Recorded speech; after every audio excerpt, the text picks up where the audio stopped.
હવે રે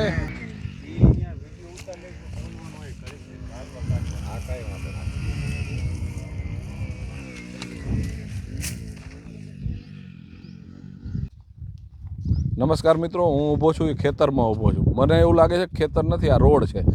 સૌથી પહેલાં ખેતરના દ્રશ્યો જોઈ લે એટલે ખ્યાલ આવે. ખરેખર મિત્રો આ ખેતર હતું, અત્યારે આ રોડ જેવું છે. કારણ કે આ કાંકરી, આ કપચી, આ વીજ લાઇનના તમે જોવો છો એ ઢગલા છે ને, એ કાંકરીના કપચીના નથી, એ ખેડૂતના સપના ઉપર ઢગલા છે. ખરેખર તો આ સર્વેની ટીમ અહીંયા જ્યારે ઘટના બની ને ત્યારથી અહીંયા ધામા નાખવા જોઈએ, પરંતુ સરકારમાં ક્યાંક હજુ કચાશ રહેતી છે, પ્રતિનિધિઓમાં ક્યાંક કચાશ રહેતી છે. કારણ કે આ જે અહીંયા જે સર્વેની ટીમ આવી જોઈએ, આ રોડ રહ્યો એ ખેતરમાં કન્વર્ટ થઈ ગયો, એટલે કે રોડ ખેતરમાં પસરી ગયો, ફેલાઈ ગયો છે. જો આટલું ધોવાણ થયું હોય તો ઉપરના ખેતરોનું શું હાલત હશે, નીચેના ખેતરોની શું હાલત હશે. અત્યારે આપણે માત્ર રસ્તા ઉપરથી જ આ બતાવી છે. આની અંદર બંને સાઈડ 20-20 કિલોમીટર જઈએ ને તો ખરેખર ખબર પડે કે ખેડૂતોને કેટલા મોટા પાયે નુકસાન છે. આપણે રાજ્ય સરકારને અપીલ કરીએ છીએ કે વહેલી તકે આ લોકોનું સર્વે થાય અને વહેલી તકે ખેડૂતોની માંગ છે, શું માંગ છે એ પણ આપણે જાણીએ.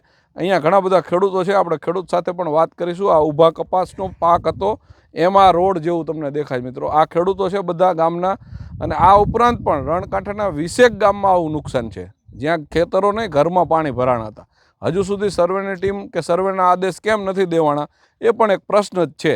કારણ કે જે લોકો પ્રતિનિધિત્વ કરે છે અહીંયાથી ગાંધીનગર કે દિલ્હી જતા હોય એને શરમ આવવી જોઈએ. જે વિસ્તારમાંથી તમે કામ કરો છો તે વિસ્તારની હાલત શું છે એ તો તમને ખ્યાલ હોવો જ જોઈએ, અને એ ન હોય તો તમારે વહેલી તકે તમારી સાર સંભાળ લઈ લેવી જોઈએ. મારે વધારે નથી કહેવું, આપણે ખેડૂતો પાસેથી જાણીએ કે અહીંયા શું પરિસ્થિતિ છે. હવે વરસાદ આવ્યો એને લઈને શું નુકસાન છે. આ સાહેબ જો આ વાડી છે, આ બધી ધોઈ નાખી, બરાબર. આ રોડ બોર્ડ બધું આ તમે જોવો જ છો ને. હવે આ કપા બપા કંઈ થાય? આશરે કેટલા ગામમાં આ નુકસાન હશે રણકાંઠા? આ નુકસાન બધે અહીંથી તમે ઠેઠ સુધી અહીંથી આમ ઘાંટીલા સુધી તમે જોયું હોય. પછી અહીંથી તમે આગળ હાલો ને એટલે મારી વાડી આવે ડાયડમ, મારે ઉપર આવડાવડા. એ ડાયડમની અંદર આ રોડવાળાએ જે નાલા મેક્યા ને એ આમ જમીન બરોબર મેક્યા. નાલા ઉપરથી પાણી જતું હતું, રોડ ઉપરથી જતું હતું, એટલે મારા ડાયરમ બાયરમ બધું બુડી ગયું, કપા બપા બધું બરી ગયું. આજુબાજુ વિસ્તારમાં અત્યારે મોટું વાવેતર બાગાયતનું છે, દાડમનું છે, પણ કપાસનું છે, બધું છે, બધું મારે બુડી ગયું. અને એમાં કેટલું નુકસાન જશે વીઘે? શું એમાં કંઈ થાય એવું જ નથી, શું કરે. આ જ માયલું થઈ ગયું. અત્યારે તમે આવીને જુઓ તો તમને એમ થાય કે આ નાલા જ કઈ રીતના બાંધ્યા પહેલાં વર્ષથી. અમે એમ કે કેવી રીતે એન્જિનિયરે કામ કર્યું હોય કે આ આખી કોકની જમીન નાલામાંથી પાણી નીકળતું જ નથી. આમ કોઈ ઉપરથી જ બધું પાણી જાય, એટલે આવડો 4 ફૂટ ઊંચો રોડ છે, એટલે વાડીઓ પહેલાં 4-4 ફૂટ ભરાણી, અને પછી રોડ તૂટ્યો, એટલે પછી શું થાય. બીજા એક અન્ય ખેડૂત છે, આપણા સરપંચ છે અહીંના, એમની પાસેથી પૂછ્યું. સરપંચ, આખા ગામમાં કઈ રીતનું નુકસાની? આમ તો જો કે આપણે NDRFની ટીમ આવી હતી ને તમે સૌ જાણો છો કે જનજીવન બચાવવું મુશ્કેલ હતું, રેસ્ક્યુ કર્યું, એ બધું તો ઠીક, પણ અત્યારે ખેતીનું જે આપણે વાત કરીએ છીએ, ખેતીમાં કેટલું નુકસાન, કઈ રીતે? ખેતીમાં ચતુરભાઈ આપણે આ જ પરિસ્થિતિ આખી સીમા 1000 એકરમાં અમારે બાગાયત હોય, કપાસ હોય, એ સિવાયના આપણે કોઈ તલના પાક હોય, બધી જે આ પરિસ્થિતિ રહીને એ જ માલી પરિસ્થિતિ છે અમારી ગામની સીમમાં. અને આમ કાંઠા વિસ્તારમાં ગણો તો આપણે આમ નરારીથી કાંટીલા લગીનમાં, બાકી તો બીજે હશે પણ અહીંયા તો આપણને કંઈ ખ્યાલ નથી. પણ આ રહ્યો ને ઠેઠ અહીંયા લગીનની આ જ માલી પરિસ્થિતિ છે અમારી ગામમાં. 1000 એકરમાં આ જ જમીનનું ધોવાણ કરેલું હોય. આ બધા ખેડૂતો અને સાથે જ છે, તો એ તમે પૂછી લો. એમાં એટલે કપાસનું વાવેતર અહીં વધારે કે વધારે મગફળીનું વાવેતર કે શેનું વધારે વાવેતર? મગફળીનું વાવેતર નથી, અમારા બાગાયતનું વાવેતર અત્યારે 55% 60% જેવું બાગાયતનું વાવેતર થઈ ગયું છે. બાકી આપણે 30%માં કપાનું વાવેતર હોય, બાકી કોઈ અન્ય એવા ચારોલું હોય એવું હોય. આમ આખા વિસ્તારના તમે જોવો છો કે આ માલણિયાદ આજુબાજુ ગામના જૂના નવામાં પાણી ભરાણ, નવામાંથી જૂનામાં નતું હોતું, તો એ બાજુ સીમમાં નુકસાની હશે ને? હા, નુકસાની એ સીમમાં હો. બધી અહીંયા કેનાલના પાણી ઘણા ભરાય છે ને, કેનાલ ટપીને આની પર પાણીનો કોઈ નિકાલ જ નથી. કેનાલના હિસાબે એ 1000 એકરમાં પાણી હજી ભરેલા જ છે. એક અન્ય ખેડૂત છે, આપણે એમની પાસે જાણીશું શું નુકસાની અત્યારે. નુકસાનીમાં એવું છે સાહેબ કે આ રોડ તૂટ્યો ને એટલે એક સાથે બધું પાણી જતું રહ્યું ને અહીંથી ને 5 કિલોમીટર લગીની રેન્જમાં બધા ખેડૂતનું ખેતરો આ જ મહિલા ધોવાણ થયા છે.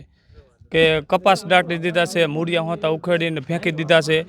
એટલે અમે સરકારને એવું કહીએ છીએ કે આશા રાખીએ છીએ કે સરકારને સમયસર સહાય કરે અને મજાક ન કરે. અમે તો એવું સરકારશ્રીને કહી છીએ કે અત્યાર સુધીને અમારા માટે મજાક જેવું જ થયું છે.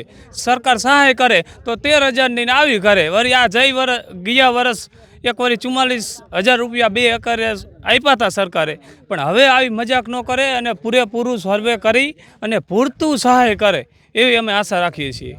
મિત્રો, ખેડૂતોની જે આશા છે સાથે જ વાહન વ્યવહારો પણ અહીંયા ખરાબ થયા હતા. વાહન વ્યવહારો તણાણા હતા. શું કહેશો વાહનને લઈને? તમારા અહીંયા જે વાહન પસાર કરતા હતા, અત્યારે વાહન વ્યવહાર બંધ છે, પણ વાહનમાં કઈ રીતે નુકસાન? વાહનો બાબતે આ રસ્તો બંધ થતા વાહનોમાં ઠેર ઠેર વાડીઓમાં ઘણા પાણી ભરાણા હતા. તે સમયે મારું ટ્રેક્ટર એક બુડ્યું હતું. તે સિવાયના ઘણા વ્યક્તિઓના ટ્રેક્ટરો, કોઈના બાઇકો, કોઈના નાના મોટા વાહનો, કોઈ માણસો પણ માંડ રીતે સક્ષમ થઈને બધી સેફ જગ્યાએ જઈ શક્યા હતા. ઘણા માણસોનું રેસ્ક્યુ કરવું કાઠી વસ્તુ હતી, પણ કોઈ માણસોએ જીવના જોખમે મૂકી અને બીજા નાના માણસો, કોઈ મજૂરો છે, કોઈ આડા અવરા, કોઈ જે તે માણસોની સહાય કરીને એકબીજાથી વિશ્વાસ રાખીને બીજી તરફ મૂકી અને બીજી સેફ જગ્યાએ મૂક્યા હતા. અને ઘણા માણસોનું ઘણી નુકસાની હતી. માણસોના જીવ જ જોખમમાં હતા.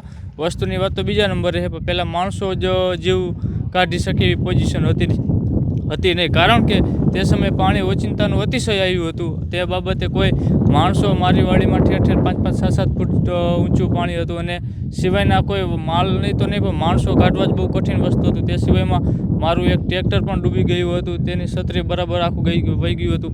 તે હજી હાલની પોઝિશનમાં બંધ જ છે, સમજીએ તમે. એટલે એ રીતે 1-2 વાહન નહીં, પણ ઘણા વાહનોમાં, ઘણી રસ્તોમાં, ઘણી નહેરોમાં આ બધું આટલું પાણી આવવા છતાંય કોઈ પણ જગ્યાએ કોઈ માણસોનો કોઈ વિકલ્પ હતો નહીં. એટલે એ શક્ય બહુ કાઠી વસ્તુ હતી. અત્યારે આપણે જોઈએ છીએ લાઈવ દ્રશ્યો કે અહીંયા વાહન મુશ્કેલી કેટલી મુશ્કેલી છે વાહન પસાર કરવું એક ગામથી બીજા ગામ. અને તમે જોવો છો કે બાઇકવાળા ભાઈ પાણીમાં પડ્યા. એટલે આ 100-200 મીટર રોડ તૂટી ગયો, સાવ જવાય એવું નથી. અને અત્યારે વરસાદ બંધ થયો ને એને 48 કલાક પૂરા થયા, એટલે 2 દિવસ પછી જો તમે એક ખાલી ચાલે એવો ગાડા માર્ગ ન કરી શકતા હોય તો તમારે ટેકનોલોજીની ક્યાં જરૂર છે? ડ્રોનથી સર્વે કરવાની ક્યાં જરૂર છે? અહીંયા આવો રોડ ઉપર સર્વે થયેલો જ છે. આ ખેતર છે કે રોડ છે એ નક્કી નથી થતું. અને સરકારી બાબુ હોય, એસી ચેમ્બરને એસી ઓફિસો મૂકીને આવો વિસ્તારમાં, ખરેખર આવો ત્યારે તમને ખબર પડશે કે શું છે. રાજકીય પ્રતિનિધિત્વ કરતા લોકોને પણ મારી ટકોર છે કે તમે પણ વિસ્તારમાં જાઓ એટલે ખબર પડે કે પાયાના બેઝમાં શું છે. માત્ર ને માત્ર જનરલ સર્વે આધારે નહીં, પણ અહીંયા સ્પેસિફિક અલગથી અલગ સર્વે થાય તો ખ્યાલ આવે. હવે બીજાને 2 એકરનો સર્વે થતું હોય, રાજ્ય સરકારનો પરિપત્ર હોય કે જે થઈ એ સર્વે થાય કે ન થાય, એ સર્વેના આદેશો નથી. પરંતુ અહીંયા ખેડૂતને જે તમે દ્રશ્યો જુઓ ને ખેતરમાં, એટલે ફરી હું કહીશ કેમેરામેનને, એટલે દ્રશ્યો બતાવે કે આ વીજ પોલ અને વીજ લાઈન ધરાશયી થઈ છે ને એનું ઓટોમેટિક એને વળતર મળશે જ. પણ ખેડૂતોના ખેતરમાં જ્યારે નુકસાની થઈ છે, વાહનો વાડીઓ પડ્યા હતા, એમાં જાનમાલને નુકસાની થઈ છે, જે કંઈ બાગાયત પાકોમાં નુકસાની છે, કપાસમાં નુકસાની છે, જે નુકસાની થઈ છે એનું સર્વે કોણ કરશે? ગાંધીનગર અને દિલ્હી બેઠેલા લોકોને આ ટકોર છે. તમે સર્વે કરો નહીંતર તમારું સર્વે કરશે આ લોકો આવનારા દિવસોમાં.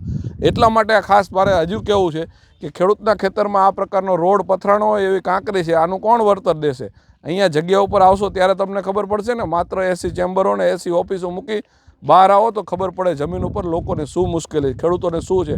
અને સરકારી બાબુને મારે 2 ખાસ કહેવું છે કે રોડમાં અને કેનાલ ઉપર તમારી અનાવડતના લીધે, તમારી હોશિયારીના લીધે તમારા જે મનફાવે એવા નાલા, મનફાવે એવા બંધ કરી દો છો અને મનફાવે એવા મૂકી દો છો, એ તમારા હાથની વાત નથી. ત્યાંના સ્થાનિકના ખેડૂતને હારે રાખો. ખેડૂતને પૂછો ક્યાં પાણીનું વહેણ છે, ક્યાં કુદરતી પાણી જતું હતું અને જૂના ક્યાં પાણીના વહેણો બંધ થયા છે, એ તમારે કરવાનું છે. કેનાલ ઉપર આપણે જોઈએ તો 200 ખેતરનું એક જગ્યાએ પાણી કાઢો એટલે આ જ પરિસ્થિતિ થવાની છે.